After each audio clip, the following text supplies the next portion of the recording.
Hello, everyone. Are we still awake? Yes. Thank you so much for having me today. I am so excited to have you all here today to join Google. Now, first of all, I just want to say hello and hello, Google. Raise your hands if you are a coder and you love code. Love that. Now, keep your hand up if you've ever wasted time scrolling on your phone. Both hands up for that. I love that, but I also hate that too. Now, keep your hand up if you want to learn how to stop mindless scrolling. Yes. Quite like it. Touche, touche. So today,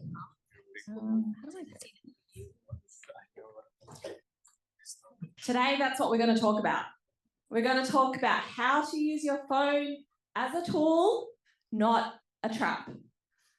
My name is Thao Tran, and I would love to speak to you more about on this today. But first, I begin today by acknowledging the traditional custodians of the Wurundjeri country land on which we gather here today, and I pay my utmost respects to their elders past and present.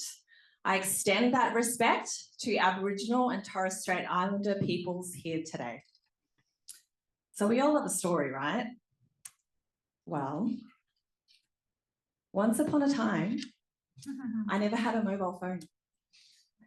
But at home, we had this phone. I wonder if you guys all recognize this phone. We even had a couple ones older than this one. We didn't have a mobile phone, no cell phone, no Motorola, no Nokia, but we did have in-person experiences, whether I was climbing a tree. Now that's not me, and it's not a sloth, but I was climbing the big plum tree in my parents' backyard to see how high I could climb it. Would go to a park to see how much we could swing on the swing and just reach as high as we could in the sky. I drew, I painted, I even designed my own first vision board. I won't share that here today, but maybe one day on my Instagram. Now, show of hands, who remembers Encarta? I do too. And wasn't that a great source of inspiration to learn from? Right, it was great for a while back in primary school, the good old days. And then who came along? I call them the page surgeons. Two digital page surgeons, ironically named Larry Page and Sergey Brin, invented this search thing called Google. Now, there were pages and pages of carefully crafted content and online resources just for you to search for the meaning of life. And if you love Monty Python, you will appreciate that reference too. Now, I call that the page surgeon era. And then kind of what happened after that? I found this thing called MSN Messenger. Loved that. And then, who remembers this? I was on that too. It was called ICQ, right? ICQ. And then I wonder if anyone knows what this is. Raise your hands up if you know what this is. Do you remember your nickname? Yell out your nickname. No, I'm not going to embarrass myself. So I use the internet as my escape to connect, to learn, and to find friends. And during that whole time, that's when high school started, and I frantically tried to find a mobile phone, to buy one, and these were my first two phones that I had. One, I think it's like the 3210, and this was probably the Nokia 8210. And I remember playing the snake game, and I would momentarily panic each time the snake got longer and longer, and each time it ate the apple, and you're like, yes, eat it, but it'll get longer. You're like, oh my God, what do I do?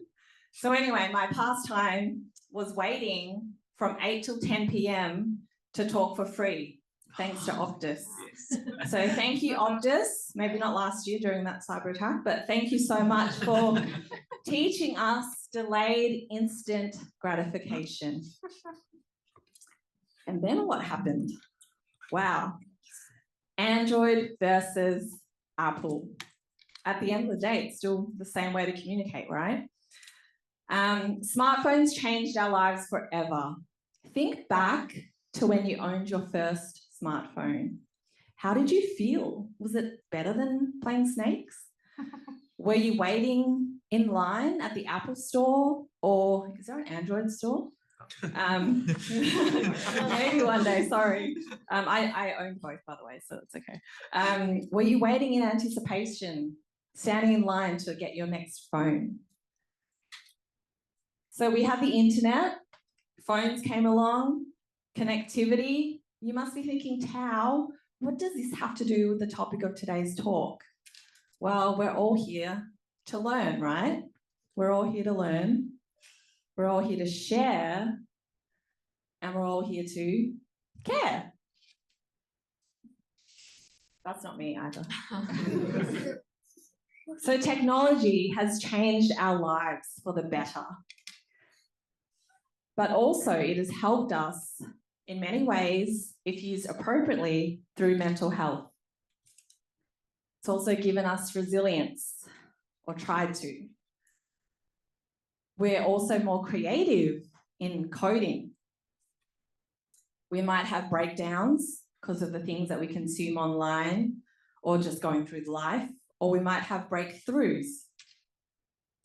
But we know one thing for sure, that tech is here to stay.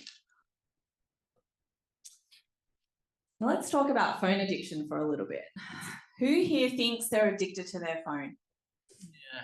Be honest. Yeah, I know. I see you. I see you at the train station, like, oh my God. Yeah, I was addicted too. And if you think about movies, did you ever go to a movie marathon? Yes. Did you ever go to Lord of the Rings? I did. I did as well, Katie. Did you go to Northland? No. Oh, okay. Or Harry Potter movie marathon. Or maybe even the most recent Creed. But I don't think there's a movie marathon for Creed just yet. But yeah, take your pick. 2,600 and more taps on our phones a day. That is the average of taps, touches, flicks, swipes, swipe left, left, left, left. If you know what that means, good for you. I will keep going. But then when was the last time you actually stopped touching your phone and hugged a human instead? Right? If you're game enough, stand up and hug the person next to you. Maybe we can do that at the after party. But by 2030, the digital health industry is going to increase by $4,547 billion US. That's a lot of addiction, guys. And how do we change that? We know that technology is not going away. We know it's a good thing if we use AI, if we create AI, cybersecurity and technology can help us in so many ways. But how? And why am I talking today? I guess because for over 15 years, I've been a digital marketer. I'm not a coder. I used to do HTML back in year 7, but my addiction was the internet. Being a digital marketer, you're always on, right? And you guys will always probably agree with me that you're always on. You're always trying to find ways to build stuff, build tech, write the best code, improve on everything. This is just a photo of me freelancing in marketing during the early days, and I created that website. That apple, I did eat it. It's not just there for product placement. But I was averaging at least 11 hours a day consuming and creating content. And this photo here is me living in Doha, in Qatar, during the lockdowns. And I might look quite happy there. And, I've got two laptops you can see. So I was just multitasking all the time. But in fact, I was actually really lonely and quite sad too. And call me crazy. I don't know if any of you have done this before, but if you've ever walked somewhere and realized you're going in the wrong direction, or if you found the wrong spot, or if you're lost, did you ever pick up your mobile phone and pretend to talk to a friend. I know a few people who've done that. I don't know if you've done it, but I've done it. And I'm like, hey, oh my God. Oh, is it at the, oh, okay, sorry, I'll see you there. All right, bye. Yeah, so I did that a few times just to look like I had a friend, that I was walking in the right direction. So yeah, so more of the story, don't need a phone fake friend. But yeah, the loneliness epidemic. Tech is closer, but also further away from us. And if you're on Instagram or TikTok or any of these social media platforms, it's made us addicted to vanity metrics. But in reality, we can really buy them if we want. But do we want to buy them? We connect with strangers, yet we're still feeling alone. We're comparing ourselves online to other people. What is real and what is not real? We idolize inauthentic, fake, vanity metric, obsessed influencers. Yeah, let's have a look at the one on the right, a little bit longer. Yeah. Social media is the main cause of teenage anxiety and depression. And if you have a look at the graph here, it basically says the more you spend time on your phone and on social media, the more depressed you can feel. And 71% of teens who use their phone for more than 5 hours a day are more likely to have suicide. Children are being bullied online than never before. Tremendous ramifications are tremendous, obviously. But yeah, they're impacting children and their families and our communities. So what do we see? Every morning when you're at the train station or at the bus stop, waiting to go to work, are people's heads glued to their screens? Dining out at restaurants, do we see children fixated on their iPads rather than eating their real food to make them healthy, escaping into a life of screens and a world of Peppa Pig or Baby Shark? We're seeing pedestrians walking like this, risking their lives, crossing the road, bumping into people, almost getting hit by cars. We wouldn't drive and text, so why would we walk aimlessly and text and bump into strangers? So what's happening to us?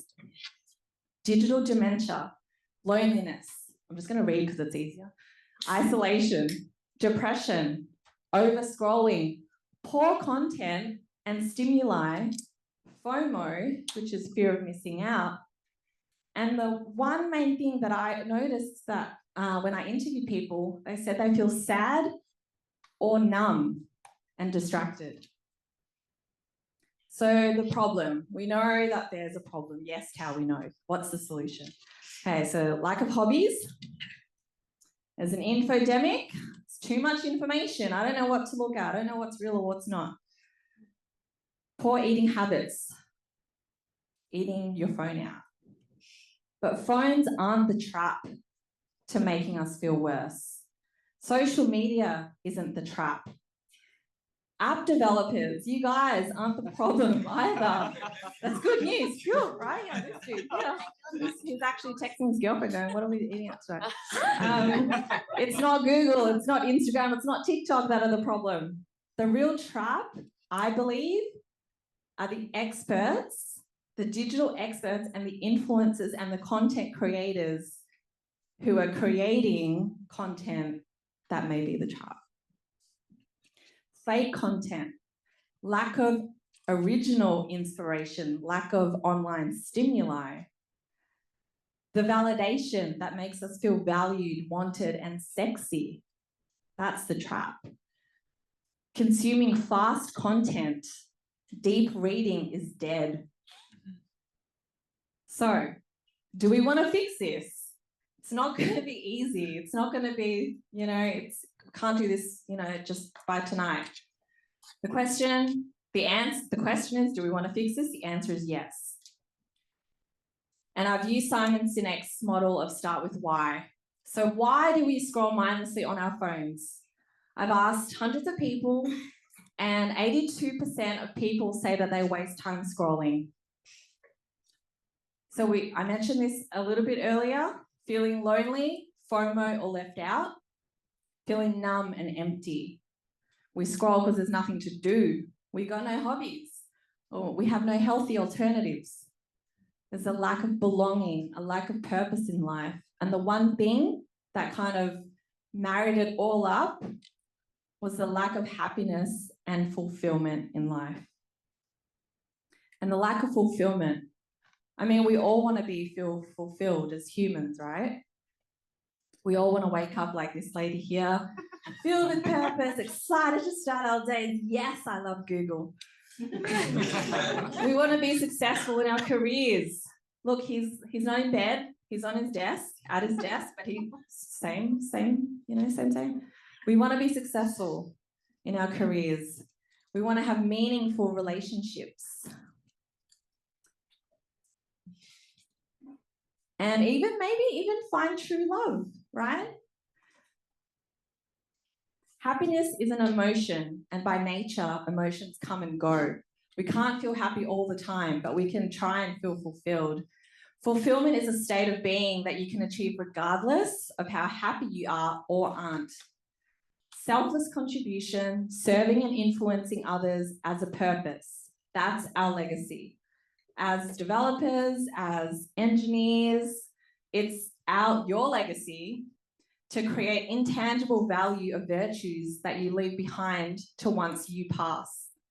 Fulfillment is the outcome of performing selfless acts to serve others around us. It's not just about you, it's not just about me, it's about us. If we're missing life fulfillment as individuals, we're scrolling mindlessly to try and find it. We're trying to find that dopamine hit. We're trying to find that happiness, that validation, that sense of momentary belonging. Okay, so that was the why, right? But how do we become more fulfilled and stop this tech epidemic? I could tell you to Google it. You know, there's so many articles around digital detoxing. You can do all of the things in the steps. But I've come up with sort of my top 5 secret hacks to be as a techie and as a user, to become better coders, to become better users, and possibly to become better humans. I call it the BASI method. Okay, so the BASI method are 5 secret hacks to scrolling better. B stands for bond, don't just block. A stands for applaud authenticity. C stands for choose your content circle. E stands for engage the beast. And Y stands for you are the artist. Okay, let's start with the first letter, B. Bond, don't just block, okay? Give your users a reason to feel so bloody good that they leave your app feeling happy and not worse. That's your job.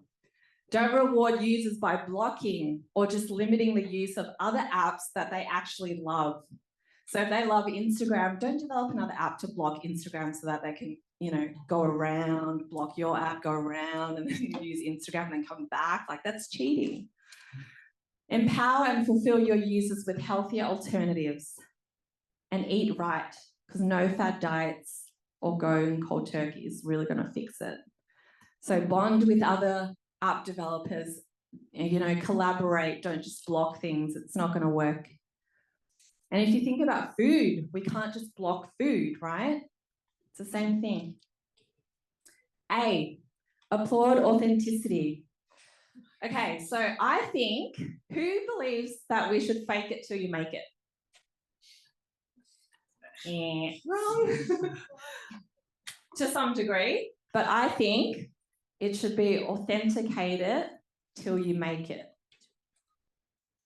I think fake it till you make it is a PR stunt that's developed to weed out all the fake people. So ignore fakers, don't give energy to them, say no thank you to vanity metrics.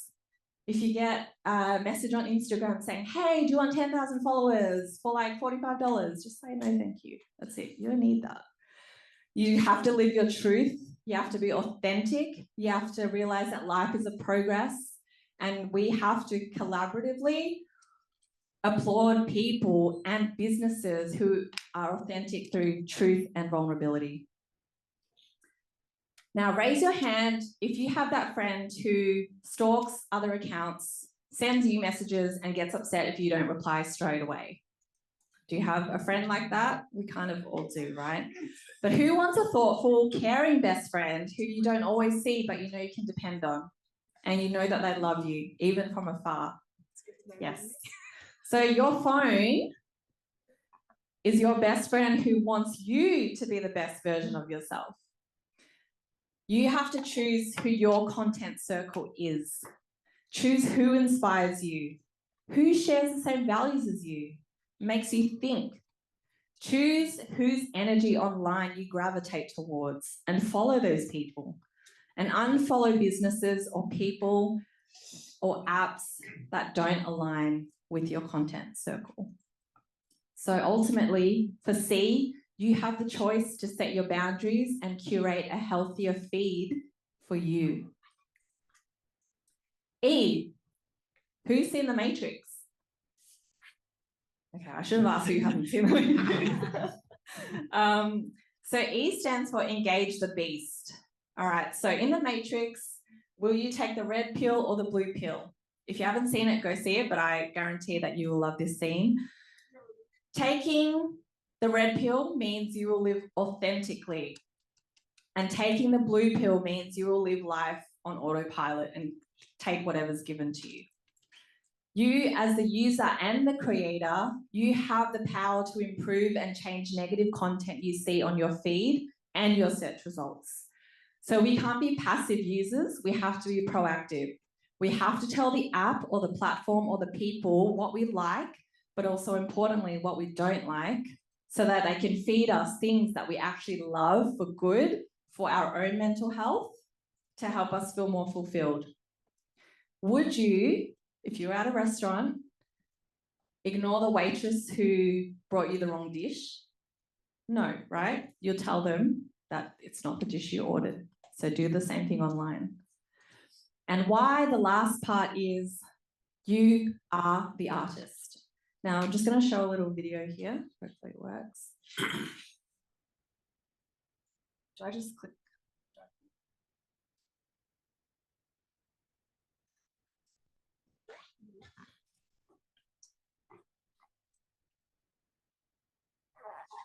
Oh, it's coming out of mine.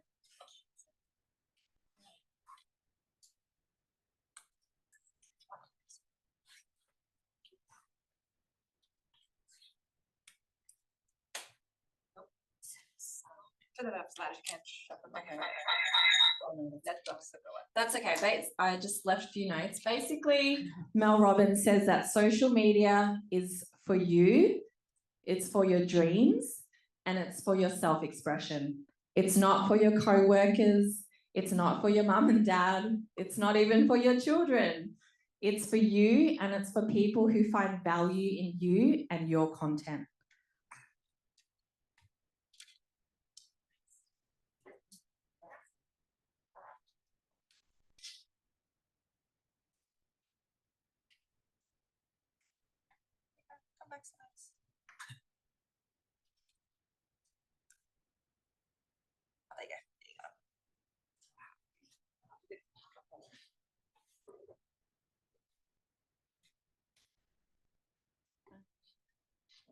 Can you see? Yep. Oh, now it's playing. And your self-expression, and it's meant to put something out in the world intentionally so that people who are looking for you and who need you can find you.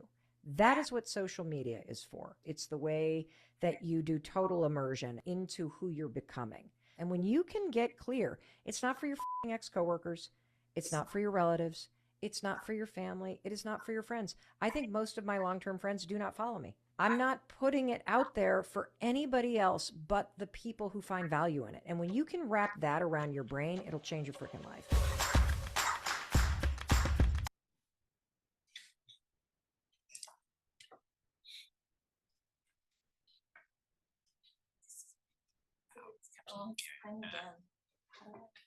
Ah, We got that. Okay, so Y is the final letter of the BASI method, and it's you are the artist. So computer code isn't art, we all know that, but a lot of people don't believe that. If you can find your self-expression through websites, video games, music, apps, we need to develop ethically, intentionally, creatively, and inspirationally to have our legacy for the next generation and also to have fun. So to wrap it up again, the BASI method. And what can we actually do to scroll better with tech? I mentioned that I was lonely during COVID. I was so lonely, I felt lost and misunderstood. I was doing the same thing over and over and over again, expecting different results. And I'm pretty sure Einstein calls that insanity. But looking back, I realized that I use social media as my form of self-expression, and it actually saved my life. I didn't want to just be on LinkedIn. I wanted to be linked out to a greater purpose.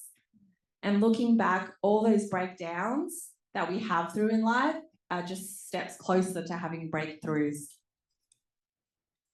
So imagine a world where things aren't lonely. Being alone, though, is a totally different ballgame, and that's completely okay. Belong, be purposeful, and feel fulfilled. Imagine a world of healthier communities where we have healthier alternatives. We're hiking, we're doing things, we're getting out there. Our food is amazing and our content, our feeds are amazing. Develop hobbies, create authentic, meaningful relationships and, conversations that make us think. Get rid of those poor eating habits. Overeating the junk food online that's contributing to the tech epidemic, that is social media mental illness. So let's imagine a world where we scroll better, where things are educational, empowering, and entertaining, where there's less cyberbullying, less anxiety and depression, less tech phone reliance, and less mental health issues. Imagine a world where parents and children are on the same team. Imagine a world where the next generation, you can save them from trolls, cyberbullying, hacking, AI misuse, self-harm, and mental health issues. The list goes on. So don't fake yourself. Humans have the power to be authentic. We are in control, not AI, not AR, not VR. It's humans that can use AI to change lives in a positive and authentic way. So this is an app that I found. It's called Be Fake AI. You should look into it because it's ridiculous. You have the power. Everyone in this room has the power. Even the guy in the back with the black cap. I don't know your name. Is he listening? You have the power to design, develop, and influence human behavior for better. Yes, you. You can positively affect the quality of people's lives in anything you develop. And this is a reference from Dead Poet Society because I love Robin Williams. So I've only got a couple more slides left, maybe like 10 slides. I'll run through them quickly. But basically, don't be the tool. Go back to basics. Don't passively eat up unhealthy curated content that damages our brains. Create irresistible content. Create irresistible feeds. Inspire your audiences and fulfill their lives.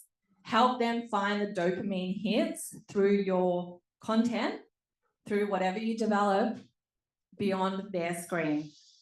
Don't be the tool, that's the phone's job. So basically, become the thoughtful, nurturing, dependable friend for life. Let's get out there.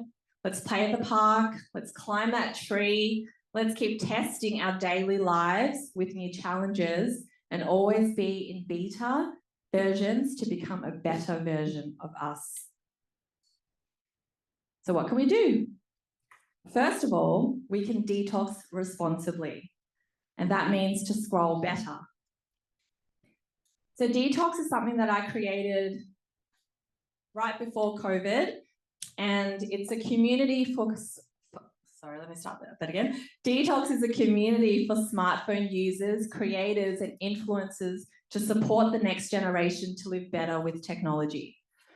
Our goal, our mission is to reach as many people as possible to reduce worldwide mental health issues related to technology. We do this through several channels, including our online community, content program, in-person events, and through speaking. That's what I just said. On that note, I'm really excited to announce that I will also be speaking around the same topic in LA in April next year. So if anyone here, this is my ask.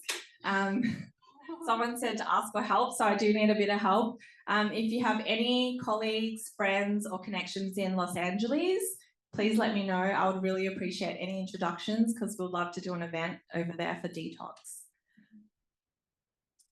And yeah, I would love for you to become a detoxer. Scan the QR code if you would love to join the community. It's really just your name and your email address. Yeah, if you liked my talk today, please do so.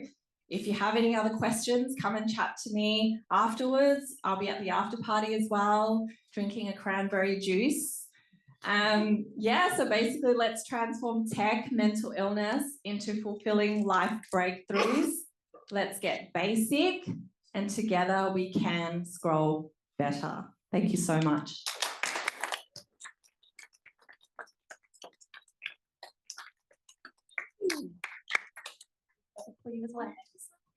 I think we've got time for one or two questions. Anybody got questions or thoughts? Oh, what were the questions today?